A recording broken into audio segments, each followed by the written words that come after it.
Isang mapagpalang araw po sa inyong lahat. Celebrity Chika Time po muna tayo at may inihanda po akong chika para sa inyo. Tara ba't magchikahan na po tayo? Asia's multimedia star na si Alden Richards super trending sa PAMAS Award kahit sabihin pang nominee lamang ito. Yes, mga maka-celebrity chika time, yan po ang ichichika ko sa inyo. Nalubos rin pong usap-usapan sa social media ng mga netizens, lalong-lalo na nga po ng mga followers at supporters ni Alden. And of course, bago po tayo dumako riyan, nais ko po munang batiin mga team bahay, team abroad at mga seniors natin dyan. Shout out po sa inyong lahat at happy Monday po. Ginanap nga po ang 72nd PAMAS Awards Night sa Manila Hotel. And of course, isa nga po ang Asia's multimedia star na si Alden Richards na nominee for Best Actor for Family of Two. Hindi man po pinalad na matanggap po ni Alden ang karangalan bilang Best Actor sa 72nd PAMAS Award, ay super trending naman po ito.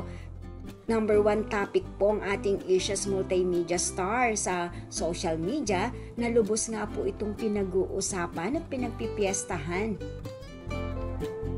At bukod pa nga riyan, kasakasama ni Alden na dumalo ang mga naglalakihang bituin o artista mula nga po sa GMA Network at sa ABS-CBN, tulad na lamang nga po ng mag-asawang si Dingdong Dantes at Marian Rivera, at sa ABS-CBN naman nga po na si Coco Martin, Piolo Pascual, at ang makakatambal nga po ng Asia's multimedia star sa upcoming reunion movie na Hello Love Again na si Catherine Bernardo.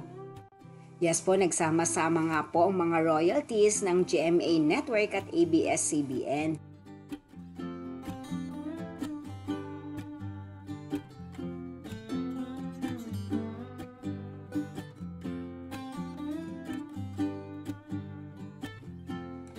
Yan po ang aking chika updates for today. Salamat po sa inyong panonood. Huwag po kalimutang mag-subscribe. Pwede po mag-comment sa ibaba.